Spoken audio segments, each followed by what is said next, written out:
Namaskar, I am Dr. Manaan Gandhi from Dr. Gandhi's Ayurveda clinic, and today we are going to talk about Ayurvedic massage. Technically, Ayurvedic massage is actually a wrong term. You know what we call it? We call it Abhyanga. What is the difference? A lot of people might ask, right? It's just another massage, but there's an Ayurvedic coat on paint on it. Not really.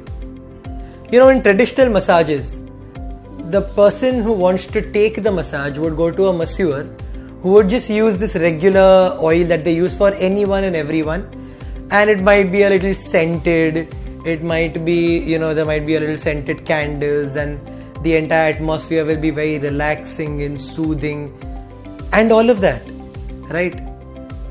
The main focus of a massage is on the particular points, on how they are to be pressed and kneaded, and then how a patient feels once that those points are pressed and the muscular stress is released. Ayurveda has nothing to do with any of this, although these layers can be added for better satisfaction. So Ayurvedic Abhyanga is not so much centered around techniques of massage, rather it is centered upon which oil is used for it, or which ghee is used for it. The properties of these oils and these ghee is what makes Ayurvedic Abhyanga so special. Now, how are these oils and ghees made? So we take herbs at the absolute correct time where the maximum potency, and we make decoctions out of it. These decoctions or kadas are then mixed into oils in ghee in order to medicate them with those properties.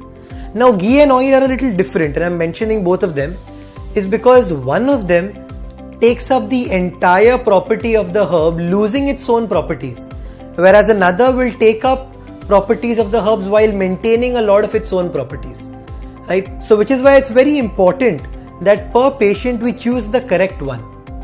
There might be oils that might strengthen the muscles, there might be ghees that might strengthen the tissues, and there might be things that may be used for pain relief or may be used as an anti-inflammatory.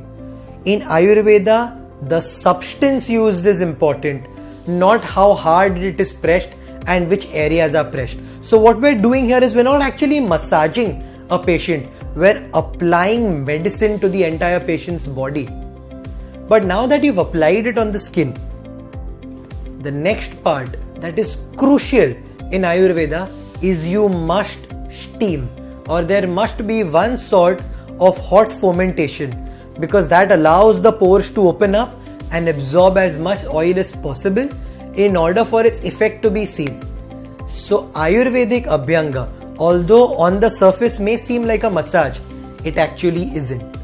It's much more deeper, it's much more medicinal, and it requires the correct selection of the ingredient used rather than the correct therapist used. Which is why in Ayurveda, Ayurvedic Abhyanga, when done long term, is going to reap tremendous benefits because it's going to be absorbed by the entire body, and the biggest organ in the body is the skin. So it's not just limited to a skin problem. You would probably find a lot of people use oil massages for joint pains, for this. All of this has come from Ayurveda, and it really works. Some companies do market it exponentially, but it's not at that level. But having said that, it really shows a great effect. So steaming after a massage or hot fermentation is extremely important, and which is unfortunately done in very few places.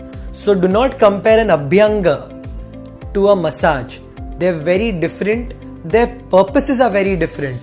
One is merely a relaxation, one is a proper medical therapy that has significant impact on your short and long term health. This is Dr. Manaan Gandhi signing off. Please like, share, comment on this video, and whatever you want to ask me, tell me, you can yell at me in the comments. I'll try to be there as much as possible. Thank you.